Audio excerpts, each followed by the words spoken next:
Kirby, Kirby, Kirby. Who is Kirby? And why is he so popular?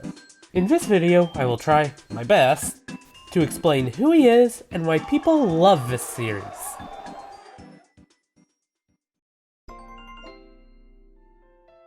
The Kirby series mostly takes place on planet Popstar, a peaceful planet with many different things on it, such as giant supercomputers that can grant wishes, or a fountain that can make a dream into reality. Planet Popstar also has many different regions, such as a giant tower reaching into the sky, or a beautiful ocean. Popstar also has many different residents, like the lovable but not the brightest King Dedede, and the mysterious yet noble Meta Knight. Yet this peace is often threatened by things like an embodiment of darkness, or a giant holdings company with a spaceship the size of a planet. But luckily, there is a little pink puffball ready to save the day. You might be wondering, how can this little guy save the day, right? In order to save the day, Kirby likes to inhale his enemies, and then, after inhaling, he can use his swallow ability to copy an enemy's ability and use their powers. For example, the power of fire to incinerate everything in his path. Or he can use webbing to web up his enemies and sling them back at others. Wait a minute. And of course, fridge.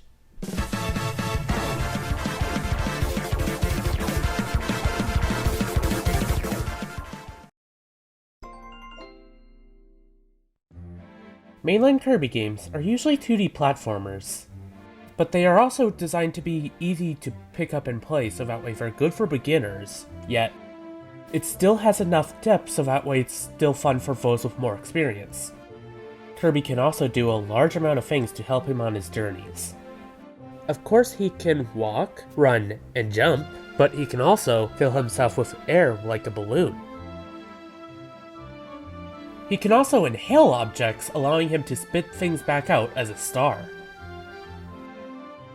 When he presses down with certain objects inside his mouth, he gains a copy ability, which changes up his moveset a little bit, allowing him to do more things, which in turn allows him to interact with his environment in brand new ways, which allows him to solve a wider degree of puzzles. These puzzles usually give him special items.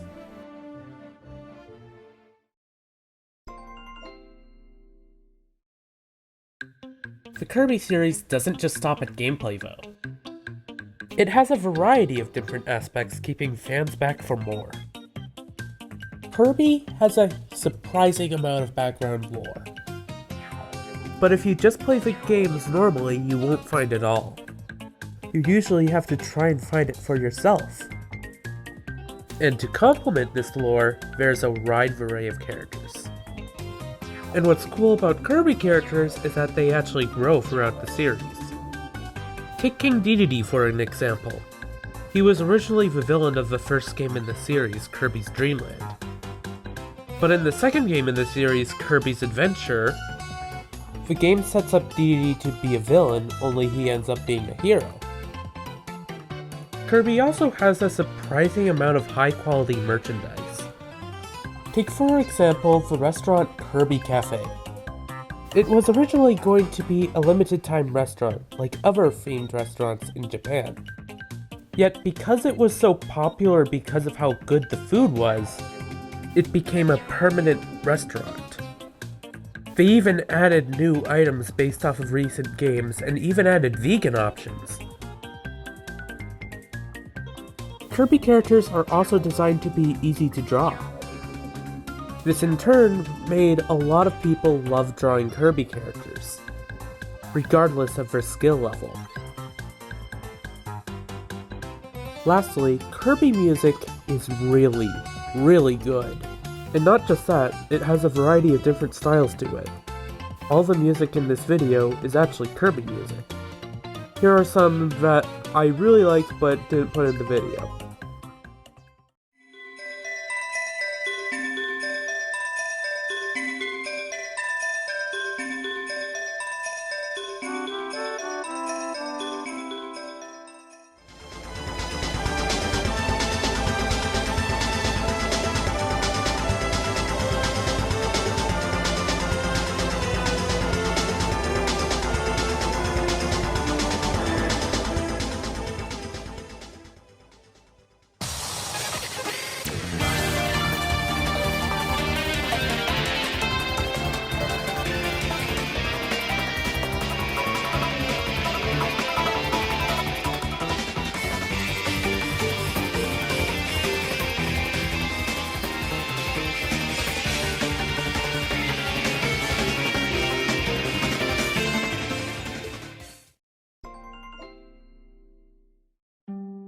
The first game in a series you play has a lot of things to do. First, it has to show off the appeal of the series, be digestible for a new player, and by not overwhelming them but still being a fun game in its own right. Here are a few games I recommend to start with. First up, we have Kirby Superstar Ultra. Kirby Superstar Ultra is a remake of the most varied game in the series, with every world in the game basically just being its own mini Kirby game. And all of them play a bit differently too, like the time attack gameplay of Revenge of Meta Knight, or the Metroidvania Collectathon gameplay of Great Game Offensive. And the game is also considered among fans to be the best game in the series. This game would be my highest recommendation to start with. Just one problem. I am mainly referring to the DS version of Superstar, which has an insane amount of quality of life improvements along with a bunch of brand new content, like a playable Meta Knight. But sadly, the only version of the game to get re-released is the Super Nintendo version, which has a lot of really weird design choices. Both games are still great, but I do recommend the DS version. Second up, we have Kirby's Return to Dreamland. Return to Dreamland on the surface just seems like another Kirby game, but that could be further from the truth. Return to Dreamland is polished beyond perfection. Even the backgrounds are impressive. Not only that, but it also introduces the fan-favorite character, Megalore, who not only makes several appearances in later games, but in the Switch remake, there is a brand new epilogue mode where you play as Megalore. Both versions of Return to Dreamland are really good. I recommend the Switch remake, but I actually prefer the original Wii version like a clown. Next up, we have two separate Kirby games in the same spot: Kirby Triple Deluxe and Kirby Planet Robobot. These two games are incredibly similar. They share the same structure, content, and even some bosses. Yet both games have a similar amount of quality as Return to Dreamland, so you really can't go wrong with one of these two games. Next up, we have Kirby in the Forgotten Land. This is the only entry in the series to be in 3D, yet it doesn't feel like it's the first 3D Kirby game. That's probably due to the fact that this game is structured like Triple Deluxe and Planet Robobot. Despite the uniqueness of Forgotten Land, it's still a great first entry. There are good games in a series to start with. That said, the inverse is also true. None of the games featured here are bad. In fact, I really like some of these. In fact, all of these games are beloved in their own way. Just they have a few things holding them back from being a good first entry into the series. First up, we have not one, not two, but three separate games in one spot.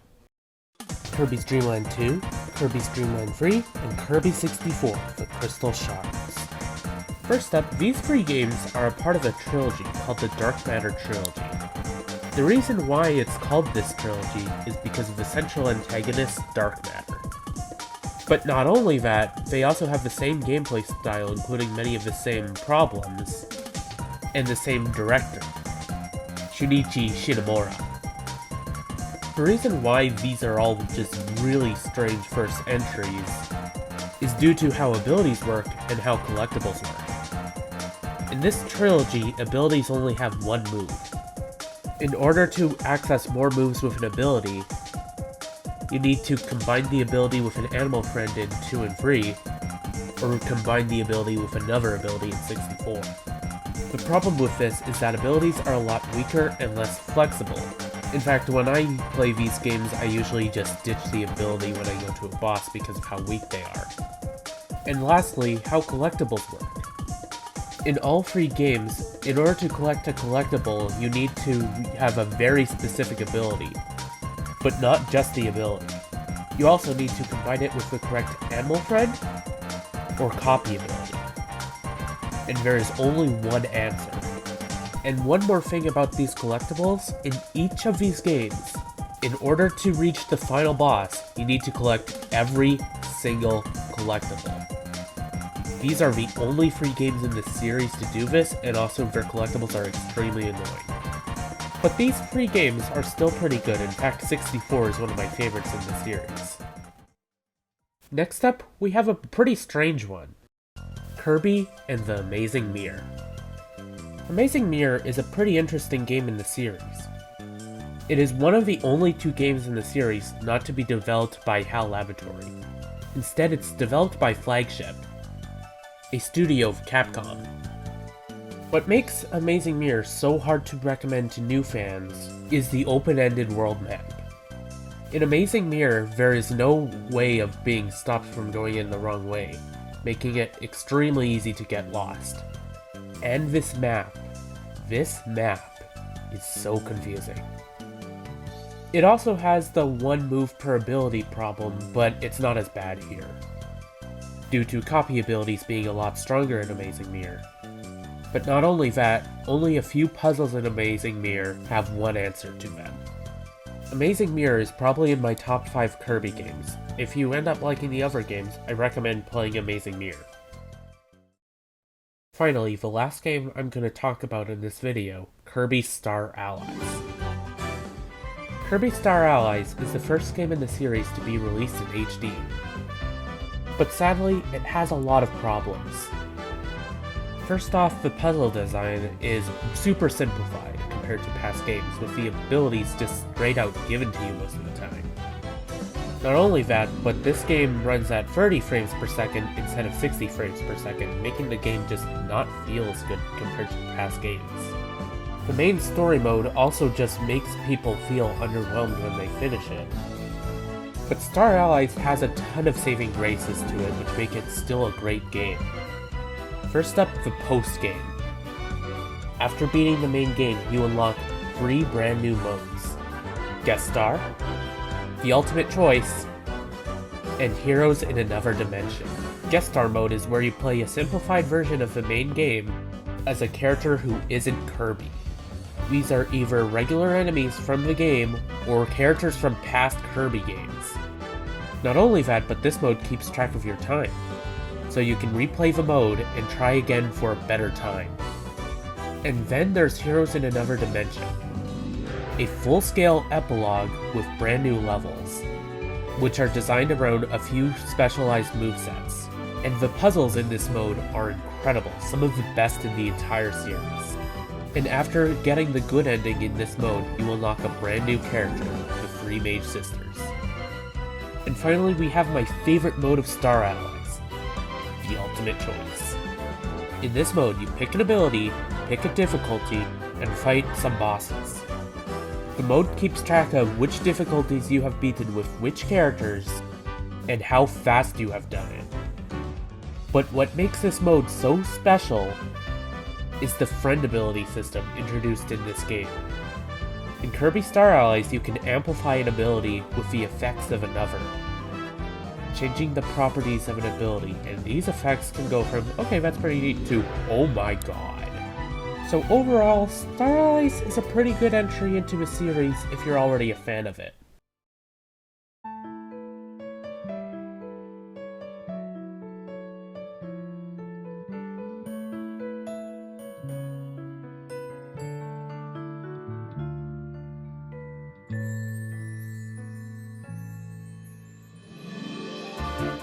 And there you have it, my introduction to Kirby. I hope you enjoyed it, and more importantly, I hope you decide to give this series a shot. Unless you have given this series a shot and you're just watching this for fun. If so, there's no shame. Kirby as a series is very important to me. It has been in my life for almost half of it, and it has remained my favorite series all these years. To say Kirby is important to me would be an understatement. Well, that's everything I wanted to say. And with that, take care.